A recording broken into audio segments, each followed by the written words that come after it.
warahmatullahi wabarakatuh. Waalaikumsalam warahmatullahi wabarakatuh. Alhamdulillahirabbil alamin. Wassalatu wassalamu ala asyrofil mursalin sayyidina wa maulana Muhammadin wa ala alihi wa ashabihi ajma'in. Asyhadu an la ilaha illallah wa asyhadu anna Muhammadan rasulullah. La nabiyya ba'da. Hari ini pas tanggal 29 Maret atau 18 Ramadan ya, 18 Ramadan. Ini sudah lewat dari bulan Quran dan kita akan memasuki 10 hari terakhir dari bulan Ramadan. Diharapkan pada 10 hari terakhir itu lebih kita tingkatkan amaliyah kita sehingga kita dapat memperoleh maghfirah dari Allah Subhanahu wa taala. Oke, kita lanjutkan yang kemarin masih di dalam suratul Fatihah ya. Syarat-syaratnya Al-Fatihah ketika kita menjalankan ibadah sholat. Kemarin sampai pada syarat yang ketiga dan keempat ya. Syarat yang ketiga dan keempat yaitu mura'atu hurufiha wa mura'atu tasdidatiha. Ya. Jadi kita harus memperhatikan hurufnya, makharijil huruf. Ya. Kenapa harus seperti itu? Karena di dalam Al-Fatihah itu adalah salah satu surat di dalam Al-Quran, sehingga kita harus benar-benar bisa menjaganya, baik di dalam pelafalan hurufnya ataupun menjaga maknanya. Menjaga maknanya berarti makharijil huruf juga harus tepat ya. Akan tetapi kalau memang kita belum bisa, monggo kita belajar bersama. Boleh kan ya? Meskipun kita sudah tua, meskipun kita masih muda, tidak ada batasan untuk belajar. Nah, ini batasan ya. Tetap harus belajar. Karena apa? Karena sholat ini kita lakukan setiap hari. Satu hari itu 5 waktu. Yang wajib ya, yang sunnah. Nah, kalau kita lakukan setiap hari, tapi ada salah satu rukunnya kita masih belum bisa melakukan dengan tepat. Boleh kita belajar kok. Yang penting kemantapan hati sama ya. Tapi apakah kita tidak ingin lebih memaksimalkan potensi kita di dalam melaksanakan sholat? Jasane Gusti Allah iki nilainya 10, tapi sampai gak gelem merubah nang makharijil hurufnya tetap salah. Al-Fatihah gak tahu bener ya. Yakin, sampean sudah yakin, kemantapan hati sampean sudah bagus. Wayai sembahyang teman-teman mantap, teman-teman madep.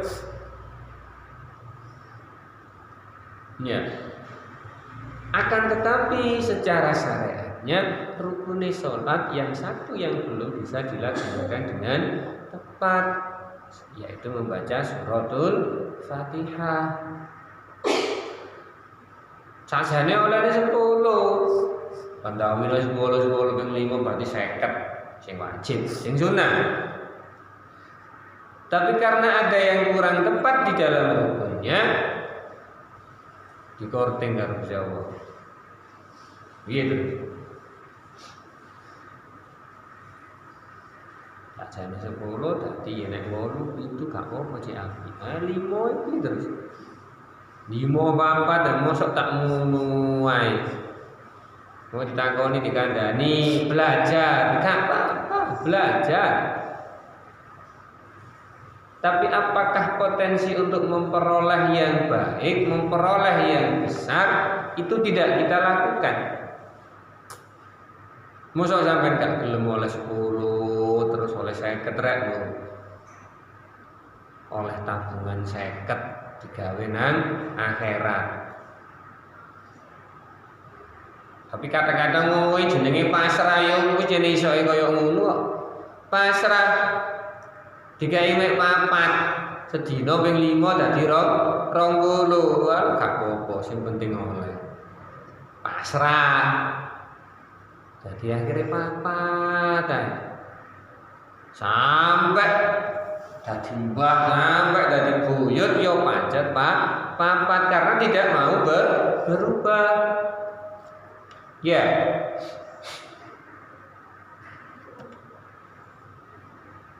Padahal kan kita harus belajar. Namanya belajar pasti akan ada perubahan.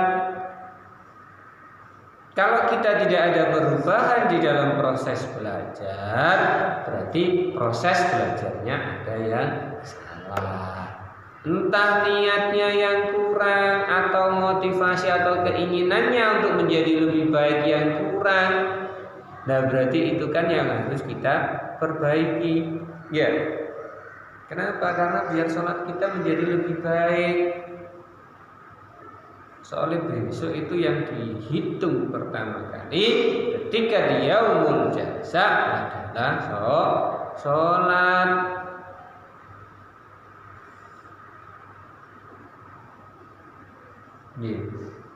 Karena itu kan harus kita coba untuk memperbaiki. Jadi benar-benar harus diperhatikan makharijil huruf di dalam surat Al-Fatihah dan dijaga tasdidnya. Tasdidnya Al-Fatihah ada 14 di dalam satu surat Al-Fatihah. Harus benar-benar dijaga.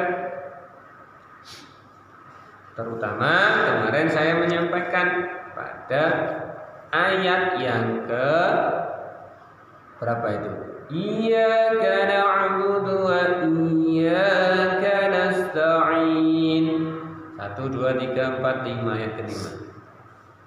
Yang menggunakan bismillah sebagai ayat pertama, berarti iyyaka na'budu masuk ayat ke-5. Tapi yang tidak menggunakan bismillah sebagai ayat pertamanya langsung alhamdulillah, berarti ayat ke-4.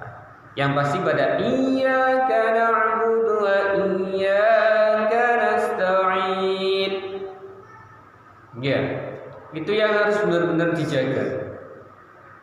Semuanya harus dijaga, terutama pada iyyaka na'budu harus ada penekanan di dalam tasdidnya. Kenapa? Ketika tasdidnya tidak terdengar di dalam surat ayat tersebut, tasdidnya tidak terdengar jelas dan terdengar lebih ringan, maka artinya berubah menjadi hanya kepada matahari aku menyembah. Terus piye sampean sembahyang iki medhep nang Gusti Allah. Sampean sudah menyatakan di dalam hati sampean asyhadu an la ilaha illallah, hanya kepada aku bersaksi bahwa Allah lah Tuhan dan Allah lah yang patut disembah. Tapi sampean sembahyang medhep nang Gusti Allah, munine iyyaka na'budu wa iyyaka nasta'in. Ya, iyanya tipis, padahal kan tasdidnya ada pada ya.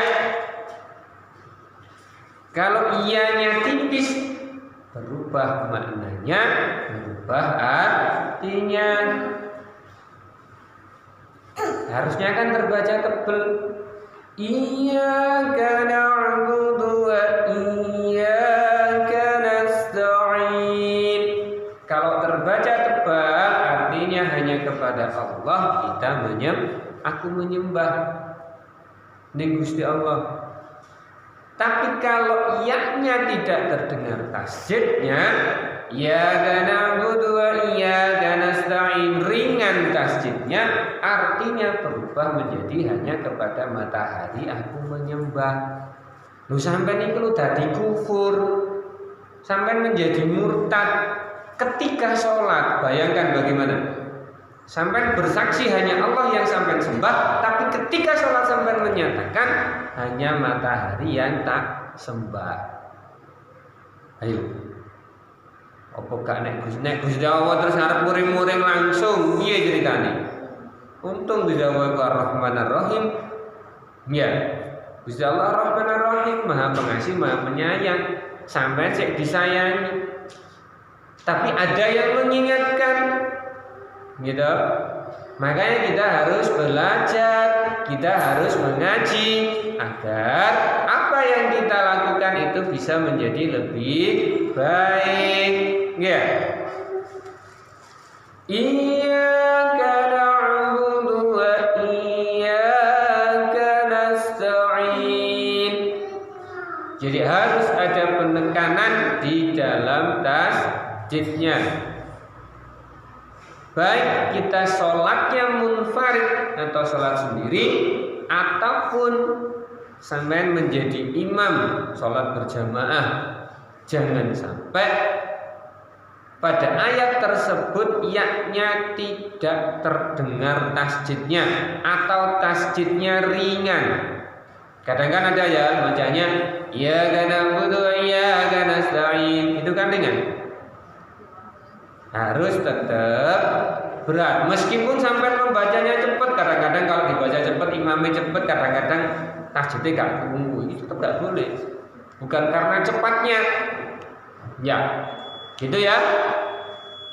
Oke, bisa kita lanjutkan pada syarat yang kelima, tidak boleh terputus di tengah-tengah bacaan surat Al-Fatihah. Kita baca Fatihah dulu.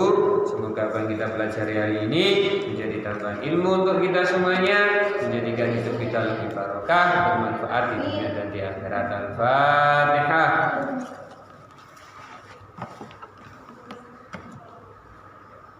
Assalamualaikum warahmatullahi wabarakatuh.